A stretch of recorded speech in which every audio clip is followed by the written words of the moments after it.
नमस्कार। जरा सोचिए, क्या ऐसा हो सकता है कि भारत की संसद को ये कह दिया जाए कि वो संविधान के सबसे जरूरी हिस्से, हमारे मौलिक अधिकारों को छू भी नहीं सकती। सुनने में अजीब लगता है ना?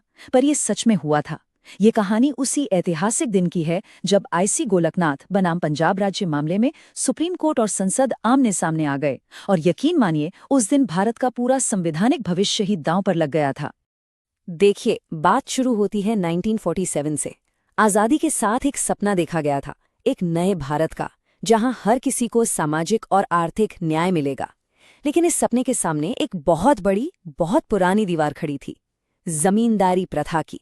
ये एक ऐसी सामंती व्यवस्था थी, आप समझिए, जहां मुट्ठी भर लोगों के पास हजारों हजार एकड़ जमीन थी और करोड़ों किसान बस बेबस थे।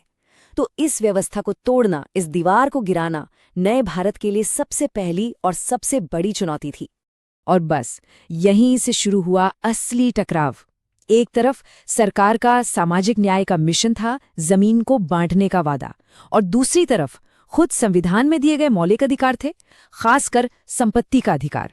तो ये एक सीधी टक्कर थी, एक तरफ वादा, दूसरी तरफ अधिकार, और इसी टक्कर में देश का भविष्य तय होना था। तो सवाल ये है कि ये टकराव शुरू हुआ कैसे। देखिए, कहानी की शुरुआत में, यानी शुरुआती सालों में, ये बात लगभग पत्थर की लकीर मानी जाती थी कि संविधान में बदलाव करने की संसद की शक्ति असीमित है, अनलिमिटेड है। मतलब उस पर कोई सवाल ही नहीं उठा सकता था। अब अपने इस सामाजिक मिशन को पूरा करने के लिए संसद ने एक के बाद एक कई भूमि सुधार कानून बनाए। लेकिन एक प्रॉब्लम थी।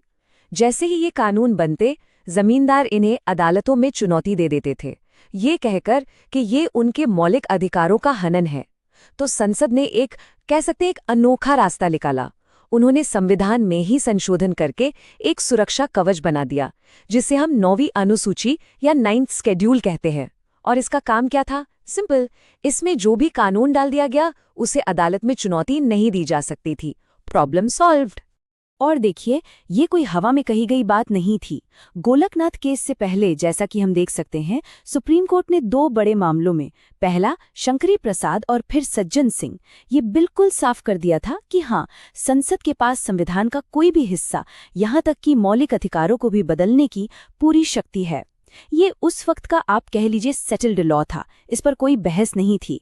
लेकिन फिर कहानी में एक मोड़ आता है। एंट्री होती है गोलकनाथ मामले की।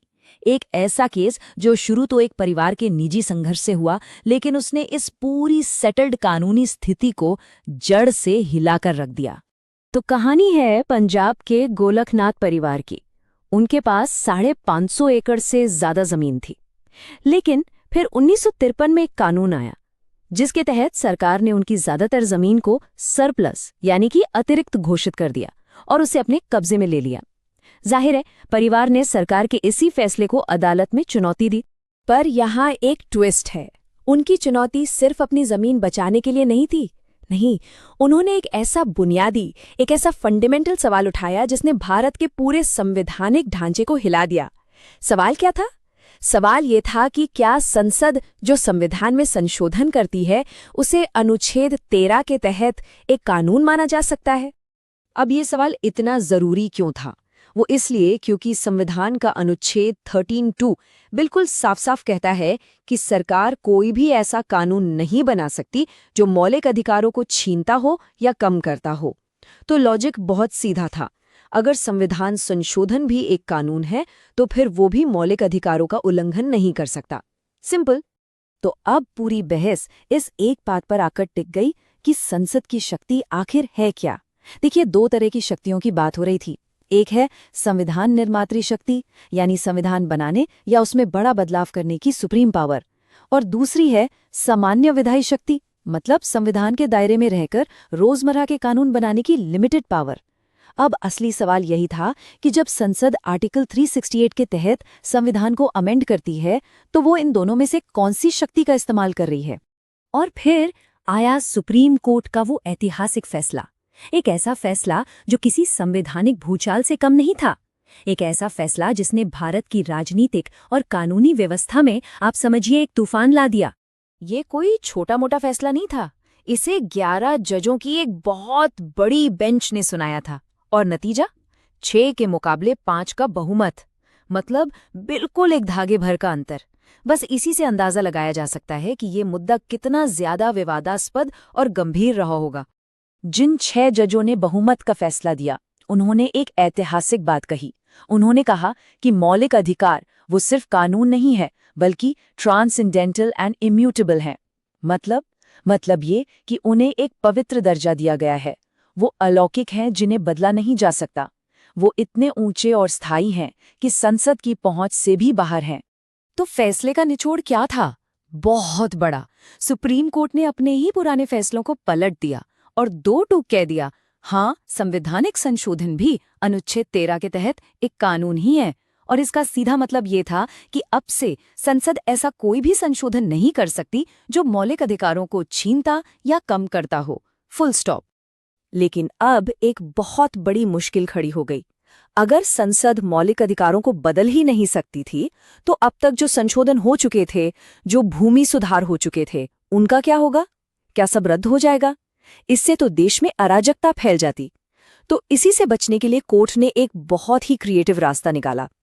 भारत में पहली बार एक नया कानूनी सिद्धांत इस्तेमाल किया गया, जिसे कहते हैं डॉक्ट्रिन ऑफ प्रोस्पेक्टिव ओवररूलिंग, यानी भविष्यलक्षी विनिर्णय का सिद्धांत। अब इसका मतलब क्या था?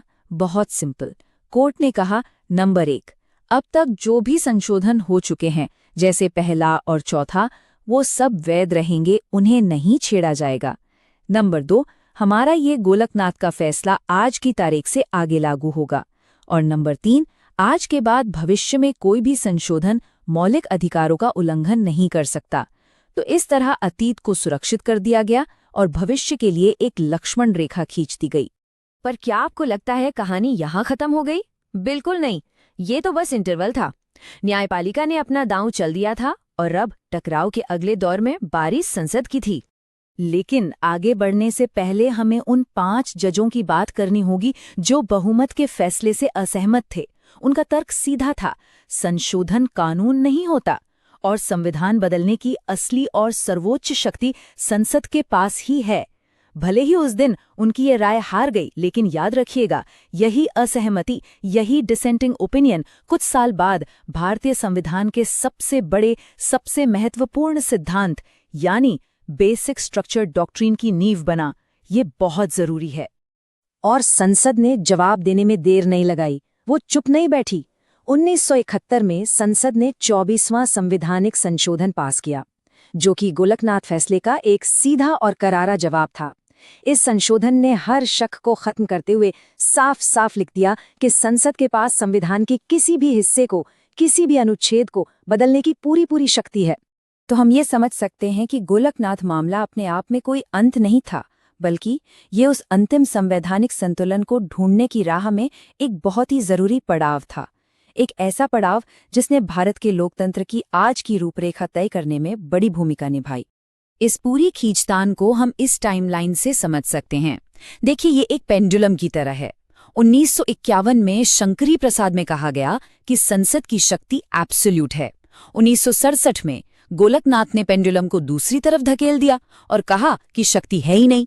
और फिर 1973 में केशवानंद भारती मामले में पेंडुलम बीच में आके रुका। एक संतुलन बनाया गया, शक्ति है लेकिन सीमाओं के साथ। तो साफ तौर पर हम यहाँ संवैधानिक सोच में एक बड़ा बदलाव देखते हैं। गोलकनाथ का दौर जुडिशियल सुप्रीमेसी यानी न्यायिक सर्वोच्चता का था, जहां अदालत ने कहा हमारा कहा ही आखिरी शब्द है। वहीं केशवानंद भारती का फैसला एक बैलेंस ऑफ पावर लेकर आया, शक्ति के संतुलन का सिद्धांत।